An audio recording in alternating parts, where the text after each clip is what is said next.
लिए गुरु जी के चरणों में कोटि कोटि प्रणाम। खुश रहिए। गुरु जी, मेरा ये प्रश्न है, आप जब भी कोई हम लोग का कथा सुनने आते हैं, जब सब लेडीज सुनती हैं तो आप हमेशा यही बोलते हैं कि बुढ़ी बुढ़ी माताएं मेहंदी थोप लेती हैं, रंग लगा लेती हैं, कलर लगा लेती हैं। क्या उनको नहीं लगाना चाहिए? बुढ़ा बन के बैठो तो ज़्यादा अच्छा रहता है। क्या लगा लेती हैं? कलर कलर, मेहंदी, बाल डाई कर लेती हैं। अच्छा, बालों में डाई। बाल पक गए तो गुरु जी हम क्या करें? उसके बाद 1 नंबर 2 है कि दांत भी गिर जाते हैं। दांत भी ना लगाओ तो फिर आंतें खराब हो जाएंगे, खाना मोटा मोटा खाना पड़ेगा। नहीं नंबर 3 गुरु जी, मतलब बहुत लेडीज को प्रॉब्लम हो जाती है आफ्टर सर्टन एज। अच्छा, नंबर 2 आपने यहाँ तक रखा वृद्धाश्रम। सॉरी मैं जो कह रही हूँ गुरु जी, जो मेरे को देख के लगता है वृद्धाश्रम। लेकिन जब हम लोग लेडीज आते हैं तब तो बुढ़ी माता है, तो बुढ़ा शब्द सुन के जरा बड़ी तकलीफ होती है। बुढ़ों को बुढ़ा ही कहना, क्योंकि द्रौपदी को आपने कहा कि उसने अंधे को अंधा कहा अपने बेटे के लिए, उसने अंधे का अंधा बेटा, तो आपने कहा ये शब्द नहीं बोलने चाहिए। फिर जब आप हमें सॉरी मैं फिर बोल रही हूँ सॉरी कि हमें तो तकलीफ होती है। नहीं देखिए, हमारे यहाँ अजीब सा लगता है। हमारे यहाँ देखो ऐसा है, आप बूढ़े हो गए हैं, हमारे यहाँ मजाक में ऐसे कहते हंसी से बुढ़ऊ, है ना? नहीं गुरु जी, पंजाब में कहते हैं हाँ। बुढ़िया, है ना? एक जगह की भाषा है, खड़ी भाषा होती है ना कहीं कहीं की, जैसे लुगाई। ये लुगाई खड़ी भाषा कहाँ की? राजस्थान की भाषा है। राजस्थान में पत्नी को क्या बोलते हैं? थारी लुगाई है, थारी लुगाई है, हमारी लुगाई है। ऐसे ही मतलब बात बातों को लुगाई बोलते हैं, जबकि सामान्य भाषा में लुगाई शब्द अच्छा नहीं लगता, पर चूंकि वहाँ की जर्नल भाषा है, गांव की ग्रामीण भाषा। ऐसे दिल्ली की, पंजाब की, हरियाणा की भाषा है, वहाँ बूढ़ों को जैसे बुढ़िया, है ना, ये बोलते हैं, तो बूढ़ों को बूढ़ा बोलना पड़ता है।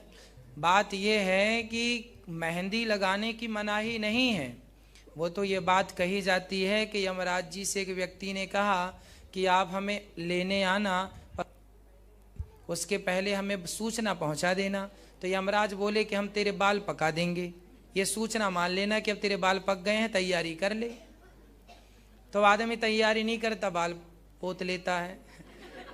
तो ये कहने का अर्थ है कि तैयारी भगवान की कर लो, और मेहंदी वहंदी अब पोत रहे हो, ठीक है। दूसरी घंटी बजी तो आंखों में कम दिखने लगा, हाँ। तो आदमी चश्मा लगा लिया, है ना? ये घंटियां हैं। तीसरा, दांत टूट गए तो आदमी ने नकली बत्ती सी लगवा ली। तो गुरु जी 1 मिनट, तो ये पाप ऐसे करना, मान लीजिए एक्सक्यूज मी, एक तो देखो, मेरा पाप तो नहीं है गुरु जी, 1 मिनट है, एक तो हस्बैंड नहीं है, दूसरा हम बूढ़ों की तरह और है, तो पास में कोई बैठाएगा क्या ये तो क्या बन के आई हुई है? सॉरी मैं फिर मेरे को जो बड़ा अफसोस लगता है। ना मैया जी, बात ऐसी है, ऐसी बात है कि दांत भगवान क्यों तोड़ते हैं, इसका भी एक कारण है, जानते हैं? हाँ जी। भगवान बुढ़ापे में दांत क्यों तोड़ देते हैं, इसका भी एक कारण है।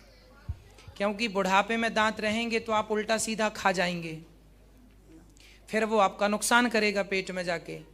इसलिए बुढ़ापे में भगवान दांत अलग कर देते हैं कि अब ऐसा खाओ जो कि केवल पेय पदार्थ हो, लिक्विड हो, जिससे क्या होगा कि जल्दी पच जाएगा, फिर आपका बुढ़ापा अच्छे से गुजरेगा। फिर कहते हो गुरु जी, आप कहते हो जो जीवन द्वारा नहीं मिलेगा तो खाएं भी ना, सब कुछ छोड़ के बैठे। नहीं, खाने का हम मना थोड़ी कर रहे हैं। अब बुढ़ापे में आप यदि समोसा खाएंगे तो नुकसान, पिज्जा बर्गर खाएंगे तो नुकसान तो करेगा। तो उससे भी मन मारो, सो एक तो दांत भी नहीं है, समोसे से भी मन मारो। गुरु जी बहुत मुश्किल है ये, तो बहुत मुश्किल। तो पिज्जा बर्गर खा लेती हैं आप? पिज्जा बर्गर खा लेती? कुछ खाते में दांत लगवा रखे हैं ना।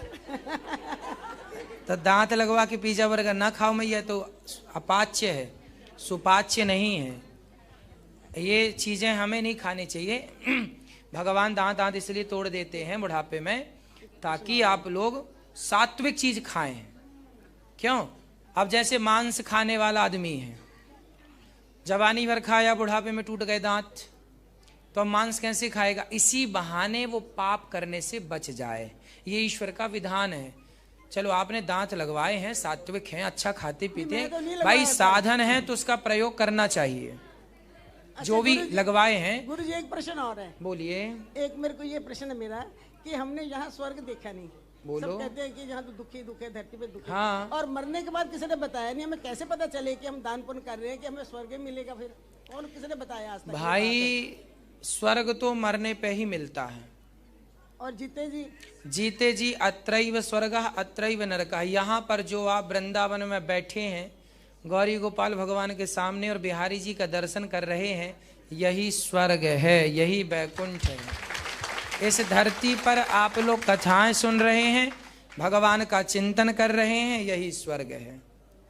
गुरुजी एक प्रश्न छोटा सा और है। बोलिए। गुरुजी एक मैं ये पूछना चाहते हैं, अभिमान और संस्कार में क्या फर्क होता है? कुछ फर्क होता है? अभिमान करना, संस्कार। अभिमान करना तो पाप है। काम क्रोध मद लोभ सब, ये सब नाच नरक के पंथ। अभिमान तो नरक का दरवाजा, अहंकार, एटीट्यूड, ईगो, दर्प सब नरक का द्वार। इसलिए अहंकार नहीं करना। अहंकार किसका करना है बताइए? कि मैं पैसे वाला हूं इसका, कि मैं ये हूं वो हूं इसका? ना जी, मैं कुछ भी नहीं हूं, जीरो हूं। मैंने कथा में बताया ना, मुट्ठी भर राख हैं हम लोग। तो अहंकार किस बात का? और क्या संस्कार? संस्कार का क्या? संस्कार क्या होते हैं? अपने से बड़ों का सम्मान करना, अपने से बड़ों की इज्जत करना, सबके प्रति दया का भाव रखना, यही तो संस्कार हैं। संस्कार होंगे तब आप किसी पर दया करेंगे, संस्कार होंगे तब बड़ों से अच्छे से बात करेंगे, बड़ों की इज्जत रिस्पेक्ट करेंगे। संस्कार नहीं है तो बड़ों का भी अनादर करते रहेंगे, अपमान करते रहेंगे। इसलिए संस्कार जरूर।